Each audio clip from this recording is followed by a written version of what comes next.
Doctor ortho Ayurvedic oil and capsule. अब दर्द भी घुटने टेकेगा।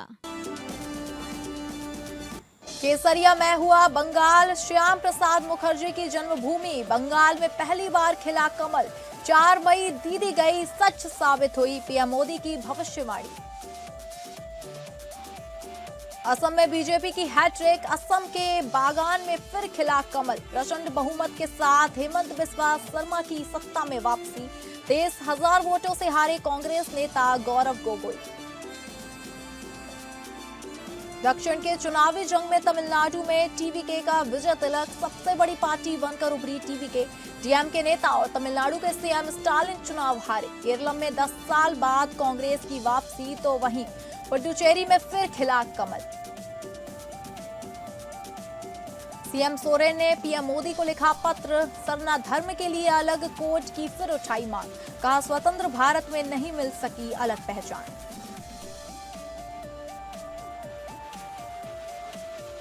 लखनऊ में नियुक्ति पत्र वितरण कार्यक्रम में सीएम योगी ने यूपी की आर्थिक स्थिति और प्रशासनिक बदलाव को लेकर किया बड़ा दावा। सीएम योगी ने कहा बीमारू से रेवेन्यू सरप्लस राज्य बना यूपी। सीएम योगी ने सपा और कांग्रेस पर किया हमला। 2017 में सरकार बनने के समय खजाना खाली था, वित्तीय अव्यवस्था चरम पर थी।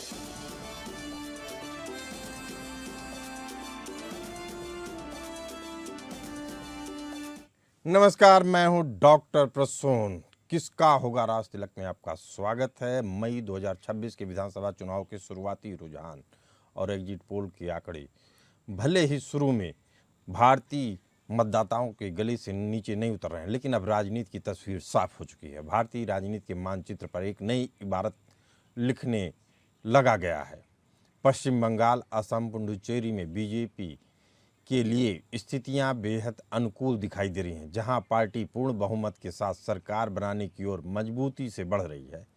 बंगाल में ममता बनर्जी के लंबे शासन के बाद बीजेपी का स्पष्ट बहुमत प्राप्त करना एक बड़े वैचारिक और राजनीतिक बदलाव का संकेत है, जबकि असम में अपनी नीतियों के दम पर पार्टी सत्ता में लगातार वापसी करती दिख रही है। पुडुचेरी में भी एनडीए गठबंधन ने अपनी पकड़ बनाए रखते हुए स्पष्ट जनादेश की ओर कदम बढ़ा दिया है।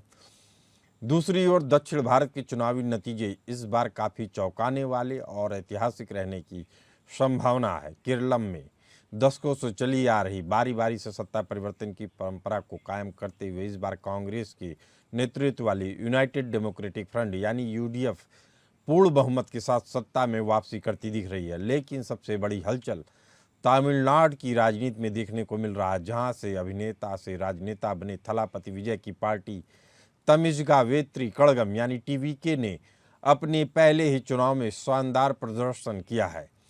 थलापति विजय ही अब तमिलनाडु के अगले मुख्यमंत्री बनेंगे, यह तय हो चुका है। टीवीके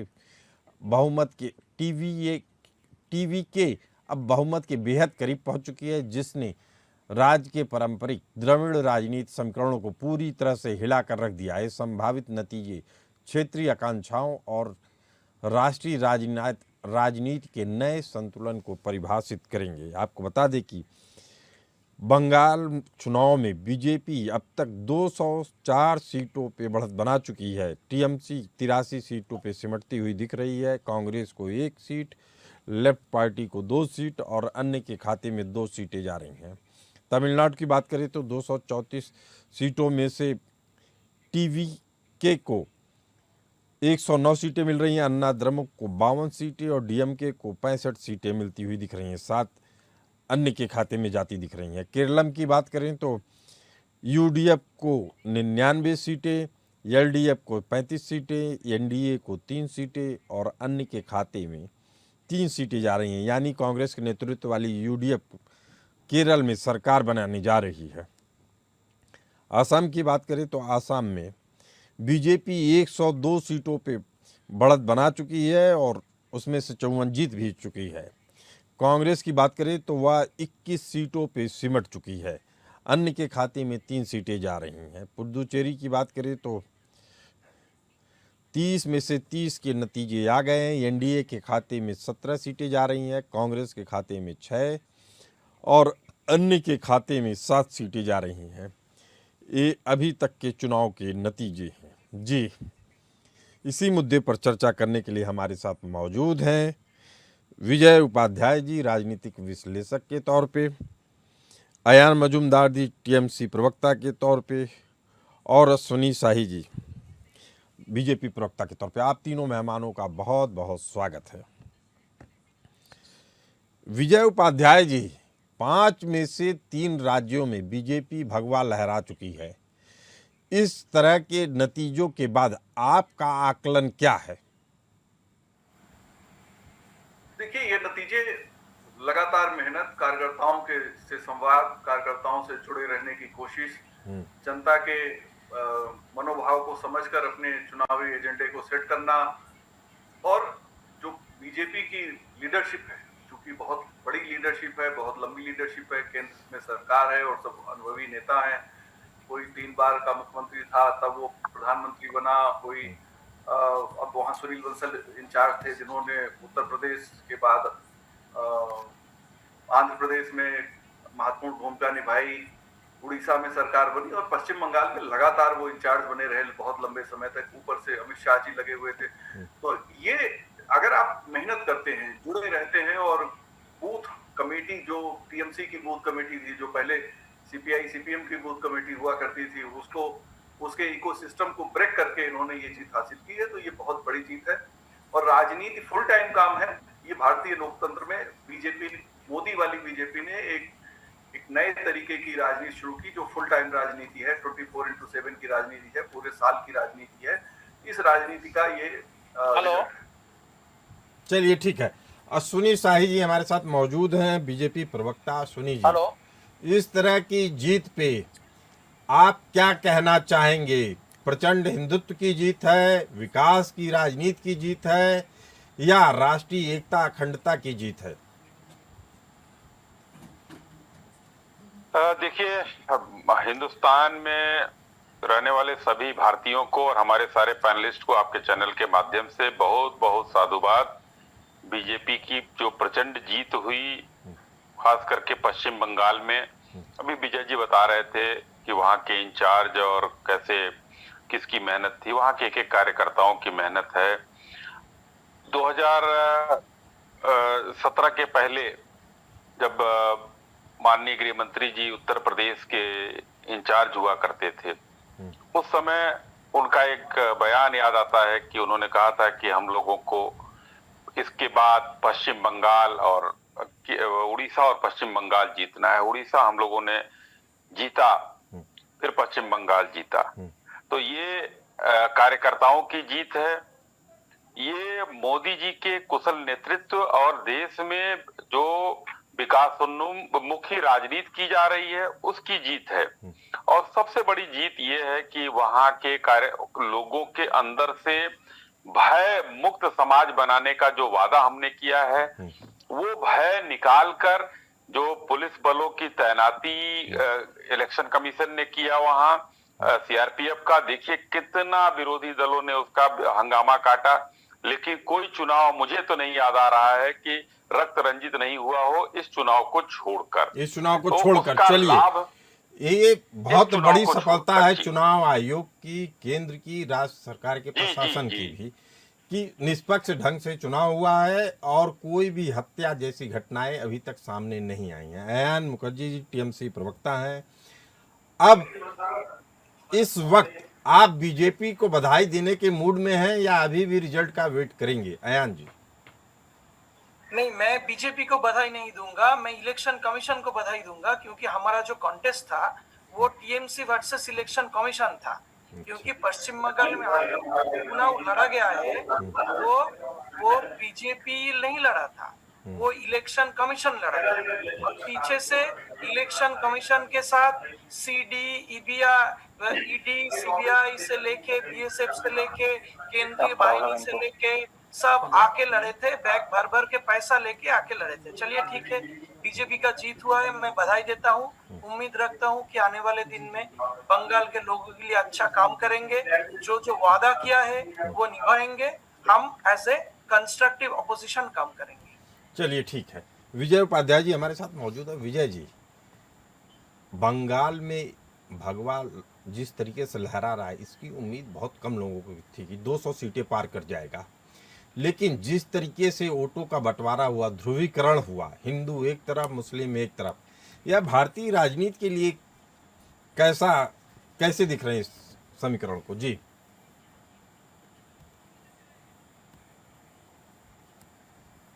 ये सवाल किससे है? मुझसे? विजय जी, हाँ आपसे। हाँ, नहीं देखिए, ध्रुवीकरण तो संविधान ने कर रखा है। संविधान ने जिस तरीके से अल्पसंख्यकों के लिए अलग व्यवस्था की, समान नागरिक संहिता नहीं लागू की, तो जब आपने बंटवारा कर रखा है कि भाई इनके लिए ये व्यवस्थाएं होंगी, ये कानून होगा, इनका पर्सनल लॉ होगा, आपके लिए ये व्यवस्थाएं होंगी। यहाँ हालात ऐसे हैं कि शिक्षा के अधिकार कानून में 25% सीटें स्कूल में गरीब बच्चों को दी जाती है। अल्पसंख्यक स्कूलों को इससे बाहर रखा गया है, चाहे वो क्रिश्चियन मिशनरीज के स्कूल हो, चाहे वो मुस्लिम माइनॉरिटी के स्कूल हो। तो भेदभाव तो संविधान ने ही कर दिया, तो वो ध्रुवीकरण तो होना ही है। इसलिए ध्रुवीकरण होगा कि आपको पर्सनल लॉ चाहिए, तो जाहिर है कि उसका रिएक्शन होगा। ये जो रिजल्ट पश्चिम बंगाल में आया है, इसके पीछे तो आप समझिए, जमाते इस्लामी ने जिस तरीके से हिंसा की थी बांग्लादेश में, सबसे ज्यादा उसका प्रभाव वेस्ट बंगाल की राजनीति पे पड़ा, और इतना ज्यादा पड़ा कि ध्रुवीकरण हो ही गया। पार्टी बीजेपी ने कोशिश की कि नहीं कि ये अलग विवाद का विषय है, लेकिन ध्रुवीकरण तो बिल्कुल दिख रहा था। आजकल सोशल मीडिया में सारी चीजें सामने आती रहती हैं, और ये पूरा एक इकोसिस्टम के तरीके से काम कर रहा है। सोशल मीडिया पे जो चीजें आ रही हैं, लोग उससे अवेयर हो रहे हैं, हिस्ट्री की तमाम चीजें बाहर निकल के सामने आ रही हैं, तो ये बहुत स्वाभाविक है, इसमें कोई आश्चर्यजनक बात नहीं है। और डेमोक्रेसी में पार्टियां डिवाइड ही करती हैं, डिवाइड एंड रूल पार्टियों का बेसिक कॉन्सेप्ट है। इतनी ज्यादा पार्टियां यहाँ पे, चूंकि मल्टी पार्टी सिस्टम है, हर पार्टी को वोट अपना सेपरेट वोट चाहिए। तो उत्तर प्रदेश में तो जाति के नाम पे पार्टियां बनी हुई हैं कि भाई ये फला जात की पार्टी है, फला जात की पार्टी है। तो जब आपको हर जगह डिवीजन ही करना है, तो डिवीजन का एक बड़ा खांचा ये है कि भाई एक तरफ हिंदू हो जाए, एक तरफ मुसलमान हो जाए, क्योंकि मुस्लिम टैक्टिकल वोटिंग करता रहा पहले, फिर सेपरेट वोटिंग करता है, वो तय कर लेता है कि हमको बीजेपी को हराने के लिए पर्टिकुलर एक पार्टी के साथ जाना है। वो पश्चिम बंगाल में भी दिखा, वहां कांग्रेस 3% वोट पाती है, सीपीआई सीपीएम का सफाया हो, जिसका सबसे बड़ा जनाधार था। तो ये विनय जी, मैनेजिंग एडिटर एपीएन न्यूज हमारे साथ मौजूद हैं। विजय उपाध्याय जी बेहद अहम बात कह रहे हैं कि जिस तरीके का ध्रुवीकरण हुआ, उसमें किसी पार्टी को दोष देना सही नहीं होगा, क्योंकि संविधान में ये व्यवस्था है, जिसके कारण से यह ध्रुवीकरण दिनों दिन और चौड़ा होता जा रहा है, बढ़ता जा रहा है। और यह ध्रुवीकरण असल में बांग्लादेश में जो चुनाव हुए थे, जिस तरीके से हिंदुओं के खिलाफ हिंसा हुई थी, पूरी दुनिया में हिंसा हो रही, वह जिम्मेदार है। जी नहीं, देखिए, विजय जी का जो कहना है वो जमीनी धरातल की सच्चाई है। आप किसी भी, सबसे बड़ा सूबा उत्तर प्रदेश ही है, जहाँ से विजय जी भी आते हैं और हम लोग की भी नजर रहती। अमूमन देखिए, यहाँ निषाद पार्टी हो, चाहे राजभर हो, चाहे अपना दल हो, चाहे एक समय पीस पार्टी, ये सब अपने पॉकेट के वोट को बांटने के लिए, अपने वोट को सहेजने के लिए खड़ी हुई। तो जहां तक बंगाल की बात है, बंगाल में बस इस बार के चुनाव में थोड़ा सा चेंज देखा गया कि 21 के चुनाव में एक मुश्त माइनॉरिटी वोट चला गया था टीएमसी के साथ। इस बार जो आप देख रहे हैं, 2 सीटें लेफ्ट को, 2 सीटें कांग्रेस को और 2 सीटें अन्य को गई हैं। तो कहीं ना कहीं वो जो माइनॉरिटी पॉपुलेशन जहां ज्यादा रही है, वहां थोड़ा एक डिवीजन हुआ है। लेकिन ओवरऑल जो सीन क्रिएट किया सभी पार्टियों ने, वो टीएमसी के खिलाफ बोला। चाहे राहुल गांधी गए हो कांग्रेस का प्रचार करने के लिए, उन्होंने भी तो टीएमसी पर ही हमला बोला, क्योंकि जो सत्ता में होता है उसी की आलोचना होती है। तो करते करते उन्होंने ऐसा माहौल बना दिया कि बदलाव की एक बयार चली। लंबे समय तक से लोग चाहते थे बदलाव हो, और जो पैरामिलिट्री फोर्स गई, उसने एक भरोसा दिला दिया वहां के लोगों को कि आप वोट डालने के बाद यहाँ हम टिके हैं, 2 महीने में कहीं नहीं जा रहे हैं, आप पे कोई अत्याचार नहीं करेगा, आप खुल करके जाके मतदान करें। और एक्सिस इंडिया जो पोल करती है संस्था, उसने क्या कहा कि हम 70 से 80% लोग तो मतदान करने के बाद अपनी राय रखने को तैयार नहीं थे। इसलिए उसने तमिलनाडु में तो अपना आकलन रखा, लेकिन बंगाल के मामले में उन्होंने कहा कि जो बेसिक पैरामीटर्स होते हैं सर्वे करने के, वो वहां की जनता बताने को तैयार नहीं है। इसका मतलब डरी हुई थी, तभी इस बात का आकलन लगाया जा रहा था कि मतदाता के मन में डर किसका था। वो डर जाहिर सी बात है कि टीएमसी का था। लेकिन ओवरऑल जो कहा जाए, 15 साल ममता जी ने शासन किया, ग्राउंड लेवल की लीडर थी। और हम तो उस दौर को भी देखें जब रेल मिनिस्टर थी, तब भी एक मारुति जैन से चला करती थी। वो राम मनोहर लोहिया हॉस्पिटल के सामने 4थे तल के 3 कमरे के फ्लैट में रहा करती थी। कभी उन्होंने मिनिस्टर वाला बंगला नहीं लिया, एक सादगी थी। लेकिन उनका एक एज फैक्टर भी था। 15 साल सत्ता में रहने के बाद जिस तरह से अभिषेक बनर्जी ने टेक ओवर किया संगठन को, एक उनका वर्चस्व हावी हुआ, उसका एक परिणाम है। लेकिन इस सच्चाई से कोई इंकार नहीं कर सकता है कि अलग अलग समुदाय, अलग अलग दलगत भावनाओं बटे हुए, जो विजय जी कहना चाह रहे हैं। विजय जी, एक सवाल और है आपके लिए कि जिस तरीके से वोटिंग हो रही है पूरे देश में, उससे तो यह ध्रुवीकरण दिनों दिन चौड़ा होता जा रहा है, फैलता जा रहा है, बढ़ता है। उसके बीच में जो दायरा है, यह देश के लिए कितना खतरनाक है? देश के लिए बिल्कुल खतरनाक नहीं है। ये जो सेकुलर माइंडसेट के लोग हैं वो कहते हैं खतरनाक है। आप बताइए, जहां 80% माइनॉरिटी होती है वो अपने इलाके में हिंदुओं को पूजा करने से रोकते हैं, मंदिर में घंटा बजाने से रोकते हैं, तो उसका इम्पैक्ट तो आएगा ना।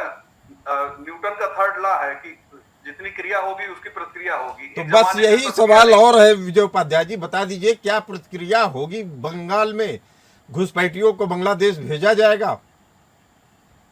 देखिए, ये तो घुसपैठिए कितने हैं, कितने को भेजा जाएगा, ये तो सरकार का मामला है। गृह विभाग इसको देखेगा, उस पर मेरी जानकारी ज्यादा नहीं। लेकिन आप फोन करना जी जी, जैसे तमिलनाडु में विकल्प मिला, लोगों ने वोट कर दिया। अब हम कहें कि ये बहुत प्लानिंग के तहत किया, जनता ने कर दिया, ऐसा नहीं है। जनता वहां की डीएमके की सरकार का जो सिंडिकेट के तहत जिस तरीके से हर चीज पे कब्जा करके, विजय जी, तमिलनाडु में रहा है, हर 5 साल बाद सत्ता परिवर्तन होता है। लग रहा था इस बार नहीं होगा, लेकिन इस बार भी हुआ है। हालांकि सत्ता में टीवी के बात कर रहे हैं 5 राज्यों में विधानसभा चुनाव के नतीजों की, जिसमें से 5 में से 3 राज्यों में असम, बंगाल और पुडुचेरी में बीजेपी की सरकार बनती दिख रही है। केरल में कांग्रेस की सरकार बनती दिख रही है। कांग्रेस को पूर्ण बहुमत मिल चुका है। कांग्रेस के प्रवक्ता अमृत कुमार सिंह जी मौजूद हैं हमारे साथ। अमृत जी, पहला सवाल आपसे कि केरल में आप सरकार बनाने जा रहे हैं, इसके लिए आपको बधाई।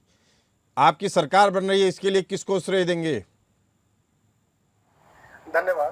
निश्चित रूप से जो श्रेय जाएगा हमारे शीर्ष पार्टी नेतृत्व को, श्री मल्लिकार्जुन खड़गे जी को, श्री राहुल गांधी जी को, श्रीमती सोनिया गांधी जी को, प्रियंका गांधी जी को, श्री केसी वेणुगोपाल जी, सारे जो हमारे पार्टी के शीर्ष नेता हैं और हमारे संगठन के जो भी नेता हैं, सबके सामूहिक भागीदारी का ही यह प्रतिफल है कि हम केरल में पूर्ण बहुमत से सरकार बनाने की स्थिति में है।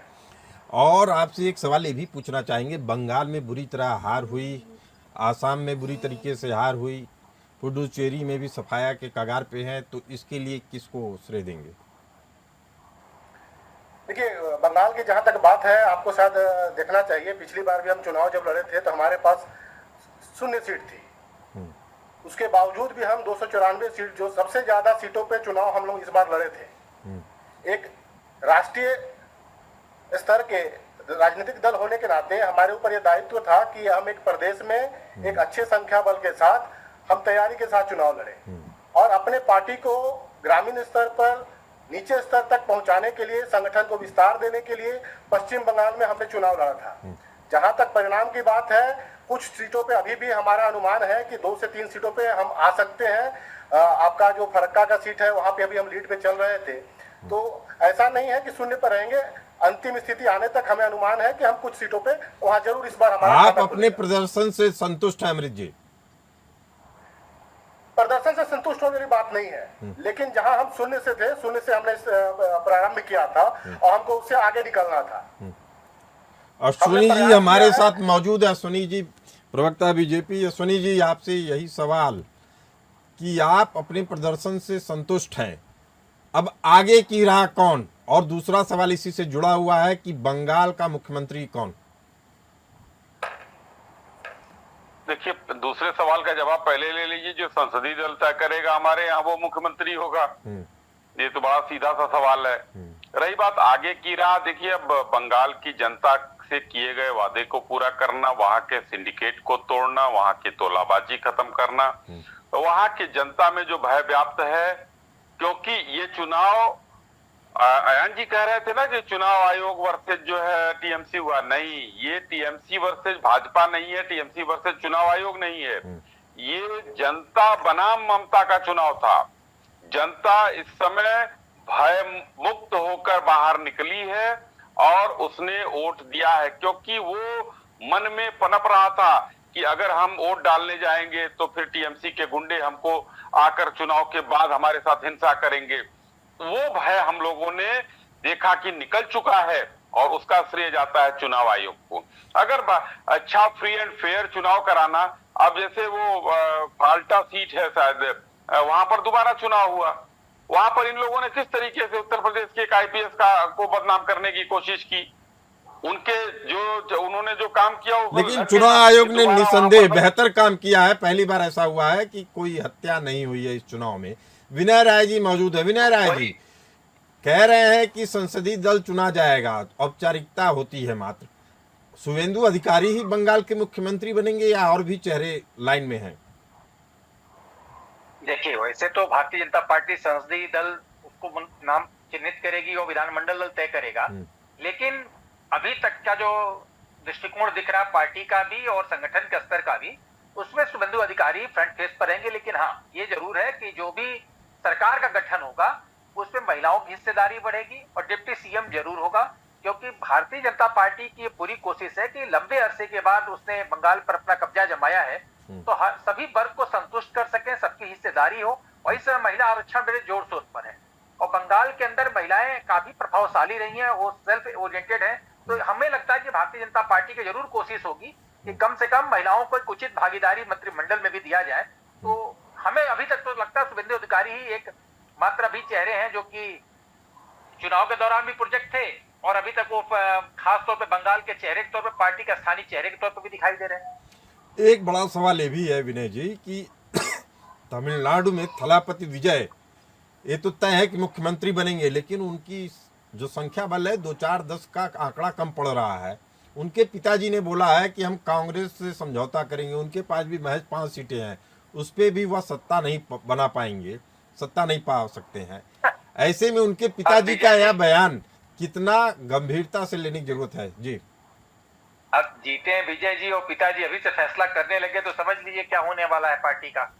मेरा तो एक मत है कि जब दृष्टिकोण पार्टी जीत कर आ रही है तो कम से कम एक फैसला विजय जी लें, उनके विधायक चुन कर लें। और हमें लगता है कि विजय जी को जरूर सरकार बनाते समय सोचना पड़ेगा कि बॉर्डर लाइन पे सरकार न बनाए, एक कंफर्टेबल सरकार बनाए जिससे उनको बीच में उलझन का सामना न करना पड़े।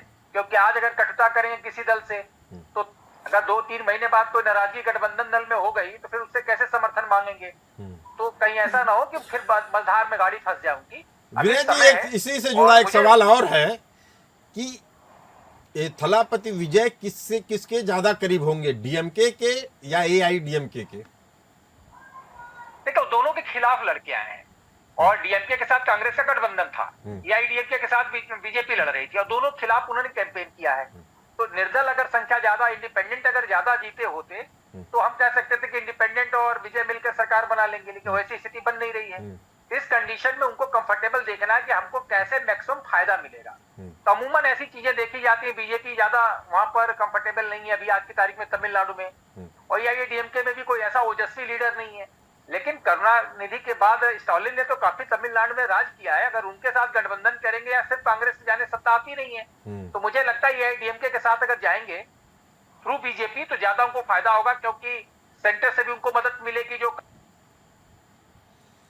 चलिए ठीक है, अयान मुखर्जी जी हमारे साथ जी अयान मजूमदार जी हमारे साथ मौजूद है, टीएमसी प्रवक्ता। अयान जी, आगे टीएमसी की ममता दीदी कलकत्ता में रहेंगी, बंगाल में रहेंगी या राज्यसभा के रास्ते दिल्ली आ सकती हैं, दिल्ली से बागडोर संभालेंगी? जी देखिए, ममता बनर्जी एक फाइटर है। आज का डेट में इंडिया में सबसे सीनियर मोस्ट पॉलिटिशियन कोई है तो उसका नाम है ममता बनर्जी जी। 1984 से ममता बनर्जी चुनाव लड़ रही है जी। 84 से 2011 तक शी वाज द एमपी। इसके साथ 2 बार रेल मिनिस्टर, वंस उनके एक्सपीरियंस के बारे में कोई कह ही नहीं सकता। 71 साल की उम्र में भी वो बेहद ही तेज और तर्रार नेता है। लेकिन मेरा जो सवाल है कि क्या वो राज्यसभा के रास्ते दिल्ली आएंगी या वहां रह के जमीनी स्तर पे मुकाबला करेंगी बीजेपी से?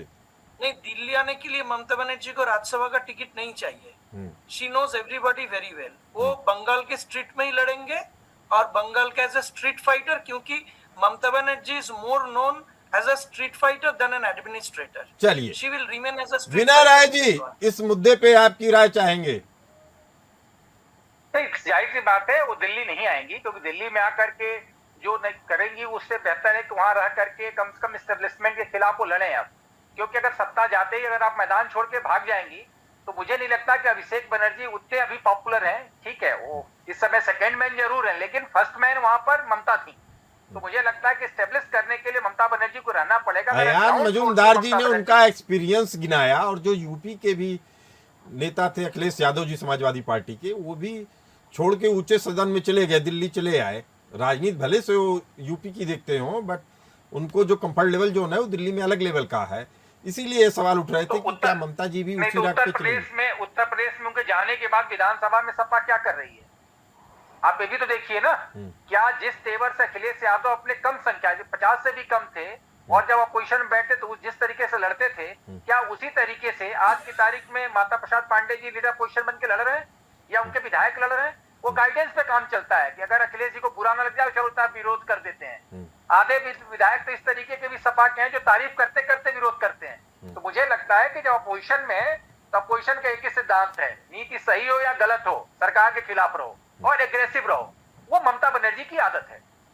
ममता बनर्जी की आदत है। ऐसे नहीं कही जाती है। जी जी, समय की कमी के कारण इस चर्चा को यहीं विराम देना पड़ेगा। आप चारों मेहमान इस खास चर्चा में, आप चारों को बहुत बहुत धन्यवाद। फिलहाल इस चर्चा में इतना ही, हमें दीजिए इजाजत, नमस्कार।